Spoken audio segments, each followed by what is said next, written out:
Anime time lagi. Masih bertema cincau-cincauan yang sudah menjadi ciri khas Makoto Shinkai dengan visual yang memanjakan mata. Anime yang satu ini durasinya nggak sampai sejam dan sebenarnya tidak dimaksudkan untuk ditayangkan di bioskop pada awalnya. Langsung saja, buah pepaya petiknya di sawah. Ini dia Kotonoha no Niwa. Universe, here we go again. Welcome to Anime Rewatch.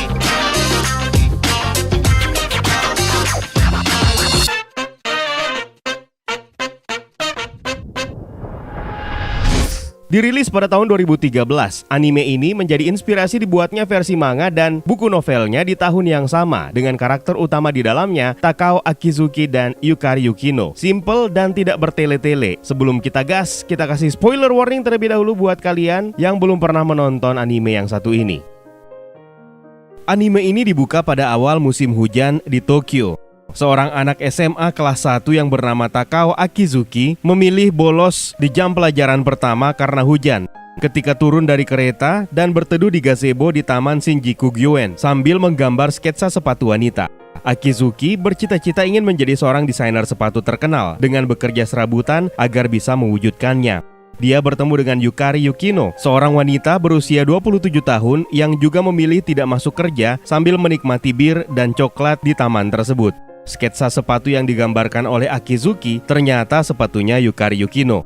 Akizuki merasa dia pernah bertemu dengan Yukino setelah melihat bir dan coklat. Ketika Yukino melihat lambang sekolah di seragam Akizuki, dia pun mengucapkan selamat tinggal kepadanya dengan tanka atau puisi Jepang yang berbunyi sambaran petir yang samar, mendungnya langit, akankah turun hujan, inginkah engkau di sini bersamaku. Yukino pun pergi meninggalkan Akizuki yang kebingungan dengan ucapan dari Yukino tersebut. Di rumahnya, Akizuki harus tinggal berdua dengan kakaknya setelah ditinggal oleh ibu mereka yang hanya menitip surat memberitahu agar si ibu ini nggak usah dicariin. Kakak Akizuki sendiri berencana untuk pindah di rumah pacarnya yang membuat Akizuki harus tinggal sendirian. Rupanya ibu mereka pergi karena kesal dengan anak tertuanya yang berencana pindah tersebut. Dan ibu mereka pun akhirnya juga memilih pergi dari rumah bersama dengan pacarnya yang notabene masih berondong. Di sela waktu istirahat, Akizuki yang sedang membuat sebuah sepatu menanyakan ke kakaknya tentang puisi yang sempat dikatakan oleh Yukino. Namun kakaknya ternyata juga tidak tahu arti dari puisi tersebut. Keesokan harinya, Akizuki senang sekali dengan hujan yang turun. Artinya dia punya alasan lagi untuk bolos sekolah. Sesampainya di taman, Yukino ternyata juga ada di sana. Yukino yang melihat Akizuki sedang fokus menggambar sketsa sepatunya, akhirnya mengajak Akizuki untuk ngobrol tentang mereka berdua yang sama-sama bolos. Akizuki bolos sekolah, Yukino bolos kerja. Hingga Akizuki pun pamit untuk berangkat ke sekolah untuk masuk di jam pelajaran berikutnya. Akizuki sendiri bolosnya cuma di pagi hari.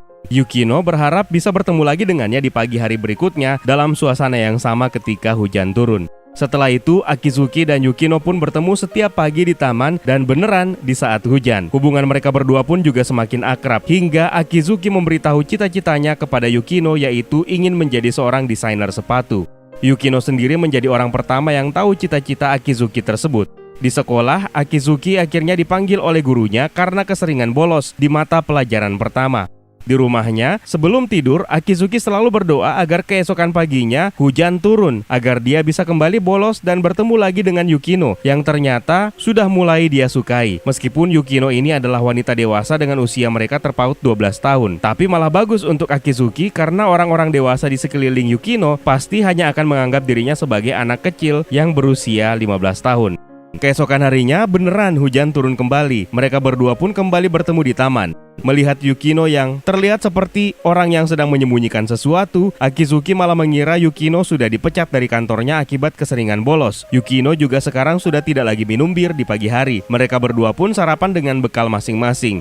Akizuki kemudian mencicipi bekal Yukino yang dia rasa ternyata tidak enak, meskipun Yukino sudah berusaha keras untuk memasak makanan yang enak. Akizuki pun ketiduran akibat kekenyangan dan memimpikan kehidupannya ketika masih anak-anak dan kedua orang tuanya belum bercerai. Akizuki memberikan kado ulang tahun kepada ibunya sepasang sepatu yang indah.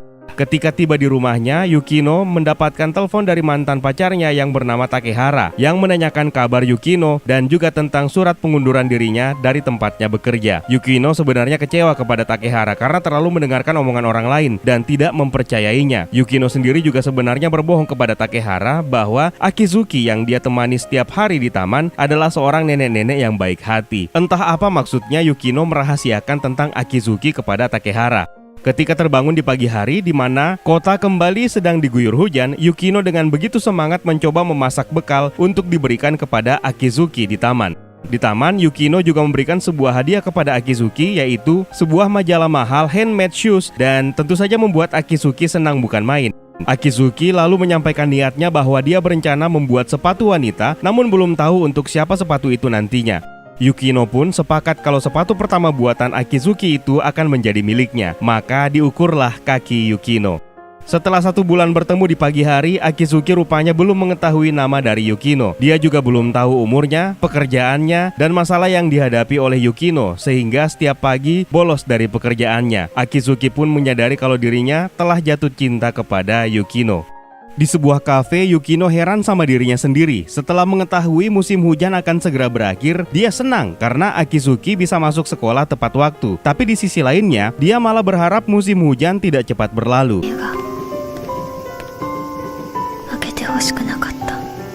Di suatu pagi yang sangat cerah di musim panas, Yukino kembali ke taman dan Akizuki beneran sudah tidak ada di sana. Yang ada cuma sepasang kekasih yang sedang menikmati pemandangan dan membuat taman itu menjadi tempat yang sangat berbeda bagi dirinya. Di tempat lain di rumahnya, Akizuki diajak untuk makan malam bersama dengan pacar kakaknya yang ternyata juga mendukung Akizuki untuk menjadi desainer sepatu. Akizuki menolak dengan alasan dia harus bekerja serabutan untuk mencari uang agar tidak merepotkan kakaknya. Hari itu sendiri adalah hari di mana Akizuki mulai tinggal sendirian di rumahnya. Musim liburan di bulan Agustus pun tiba. Yukino yang tinggal seorang diri di apartemennya terbangun, namun dengan kecewa karena hujan tidak lagi turun. Sementara di tempat lain, Akizuki bekerja dengan begitu tekun, memanfaatkan waktu liburnya agar dia bisa mengumpulkan uang untuk kuliah dan membeli perkakas yang bagus untuk membuat sepatu. Akizuki sendiri juga sebenarnya sangat merindukan Yukino, yang di sela-sela waktunya, dia selalu melanjutkan pembuatan sepatu pertamanya untuk Yukino. Bulan September tiba dan musim liburan pun berakhir. Akizuki kembali bersekolah. Ketika Akizuki berjalan bersama dengan 2 orang sahabatnya, Matsumoto dan Sato, mereka melihat 2 guru mereka yang juga berjalan keluar dari ruangan kepala sekolah. Sato lalu memanggil nama gurunya itu, yang membuat Akizuki akhirnya kaget dan tersadar kalau ternyata guru yang disapa oleh Sato tersebut adalah Yukino. Sato dan siswi perempuan lainnya di sekolah tersebut rupanya kangen dengan guru mereka ini yang sudah lama tidak datang ke sekolah. Yah, Yukino rupanya adalah guru di sekolah Akizuki. Kabar buruknya, hari itu menjadi hari terakhir Yukino untuk mengajar di sekolah tersebut. Inilah yang menjadi topik obrolan Yukino dan Takehara di telepon beberapa waktu sebelumnya. Di lapangan, Matsumoto pun menceritakan kepada Akizuki tentang ibu Yukino, yang pada saat itu Akizuki berbohong bahwa dia tidak mengenalnya. Matsumoto merasa wajar Akizuki tidak mengenal ibu Yukino yang adalah seorang guru sastra di kelas 3, sementara yang mengajar sastra di kelasnya adalah Pak Takehara. Akhirnya terkuaklah alasan Yukino merahasiakan tentang Akizuki kepada Takehara, karena Akizuki adalah siswanya. Sato menambahkan kalau ibu Yukino sedang bermasalah dengan siswi kelas 3. Ibu Yukino ini sedang digosipi oleh siswanya sendiri karena merebut pacar dari siswanya. Sato sendiri tidak percaya dengan gosip tersebut. Ibu Yukino ternyata juga menerima perundungan dari satu kelas. Makanya untuk menghindari masalah tersebut, ibu Yukino mengalah dan memilih untuk tidak mengajar di sekolah itu lagi. Karena tidak tahan mendengarkan cerita tersebut, Akizuki meminta nama dari kakak kelasnya yang telah membuat Yukino menderita selama ini, dan kakak kelasnya itu bernama Aisawa. Akizuki pun mendatanginya, yang kemudian menjelek-jelekkan Yukino. Marah mendengarkan Aisawa, Akizuki pun menamparnya, dan teman laki-laki Aisawa pun menghajar balik Akizuki hingga babak belur. Aisawa dan teman-temannya juga memberitahu kalau Akizuki adalah korban dari ibu Yukino selanjutnya. Keesokan pagi yang cerah, Akizuki memutuskan untuk pergi ke taman, berharap Yukino juga ada di sana. Ternyata benar, Yukino terkejut dan tidak menyangka kalau Akizuki akan datang. Akizuki kemudian mengucapkan puisi ke-2514 dari koleksi puisi Jepang Manyoshu yang berbunyi, sambaran petir yang samar, meski hujan tidak kunjung turun, aku tetap di sini bersama dirimu. 少しと読みて降らずとも我は止まらん。 Rupanya puisi itu adalah balasan dari puisi yang diucapkan oleh Yukino di awal pertemuannya, yang berarti Yukino mengharapkan dirinya untuk hadir di taman itu meskipun bukan pada saat musim hujan. Yukino lalu meminta maaf kepada Akizuki sambil menanyakan luka di wajahnya yang berusaha disembunyikan oleh Akizuki. Tiba-tiba petir menggelegar dan hujan pun turun. Dengan basah kuyup mereka berdua pergi ke apartemen Yukino yang tempatnya tidak jauh dari taman. Di apartemennya, Akizuki kemudian memasak untuk Yukino dan meminum secangkir teh panas untuk menghangatkan tubuh mereka. Di saat kebersamaan yang membahagiakan itu, Akizuki memutuskan untuk menyatakan perasaannya kepada Yukino bahwa dia mencintainya. 雪乃さんが好きなんだと思う。 Yukino terlihat begitu tersentuh, namun kemudian mengingatkan bahwa dia adalah seorang guru dan mengatakan kepadanya bahwa dia akan pindah kembali ke kota asalnya di Shikoku. Mendengarkan penolakan tersebut, Akizuki memutuskan pergi meski hujan belum reda. Yukino berusaha menahannya, namun karena perasaan Akizuki yang kacau balau membuatnya tetap pergi. Yukino lalu menangis mengingat semua kata-kata yang pernah diucapkan oleh Akizuki selama mereka bersama. Kemudian memutuskan berlari menuruni tangga dengan telanjang kaki mengejar Akizuki. Yukino pun melihat Akizuki di bawah tangga yang dengan lantang memberitahunya bahwa dia menyesal telah bertemu dengan Yukino, seorang wanita aneh peminum bir dengan ucapan puisi yang susah dimengerti. Sementara dirinya hanyalah seorang murid dan jika dia tahu dari awal kalau Yukino itu adalah seorang guru, maka dia tidak akan menceritakan semua rahasianya.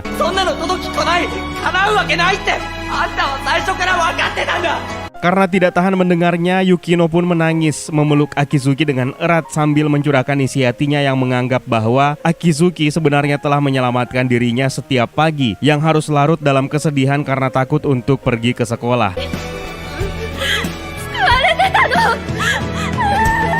Yukino juga sebenarnya mulai jatuh cinta kepada Akizuki. Akhirnya kebahagiaan mereka pun ditutup dengan lagu dari Motohiro Hata yang berjudul Rain. Dalam kredit title menunjukkan Akizuki nyaris tidak lulus di ujian terakhirnya di sekolah dan di liburan musim dingin dia memutuskan untuk tetap bekerja demi menggapai cita-cita dan tujuannya serta mempertanyakan keadaan Yukari Yukino di Shikoku. Namun Yukino ternyata kembali melanjutkan karir mengajarnya di sebuah sekolah di Shikoku.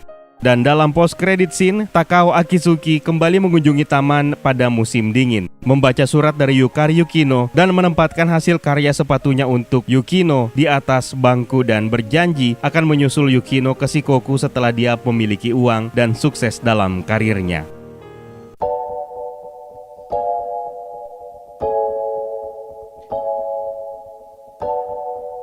Seperti biasa, visual grafisnya disajikan dengan apik oleh Shinkai yang memadukan efek anime seperti biasa dengan CGI 3D yang membuat beberapa part dalam film ini terasa menjadi realistis. Plot sederhana tanpa perlu banyak subplot yang tidak perlu dimasukkan, menjadikan film ini worth it to watch, khususnya bagi mereka yang demen sama genre yang beginian. Masih setia memasukkan elemen-elemen yang memiliki makna mendalam dan ini semua sudah dikonfirmasi sendiri oleh Shinkai, seperti puisi tradisional Jepang yang menjadi jembatan hubungan dua insan beda status dan usia yang terpaut jauh ini. Sepatu menjadi elemen yang memiliki arti bagi masing-masing karakter. Bagi Akizuki, sepatu menjadi tanda kekaguman dan kebahagiaannya dengan menghadiahkannya kepada ibunya terlebih dahulu, lalu berniat dengan tangannya sendiri untuk membuatnya lalu diberikan kepada Yukino. Bagi Yukino, sepatu menjadi metafora kehidupannya yang akan membantunya berjalan kembali setelah mengalami keterpurukan dan kesendirian. Bir dan coklat juga sama, menggambarkan kondisi mental yang dialami oleh Yukino. Ketika dia memutuskan untuk berhenti minum bir, artinya Yukino sudah menemukan obat kesepiannya, yaitu Akizuki. Sementara hujan melindungi mereka dengan memberikan harapan untuk terus bertemu sekaligus menjadi elemen yang jahat sebenarnya karena akan memisahkan mereka ketika hujan tidak lagi turun di pagi hari. Hingga Manyoshulah yang membuat mereka akhirnya menyadari bahwa sebenarnya mereka berdua telah memiliki ikatan kuat dan saling membutuhkan satu sama lain meskipun hujan tidak lagi turun. Ya, kira-kira seperti itulah Universe. Kalau ada yang mau kalian koreksi atau tambahkan, silahkan di kolom komentar ya. Terima kasih buat kalian yang sudah menonton dan juga terima kasih buat kalian yang sudah bersedia untuk bergabung di membership community. It's time for me to sign out. My name is Eka. Stay safe and until next time.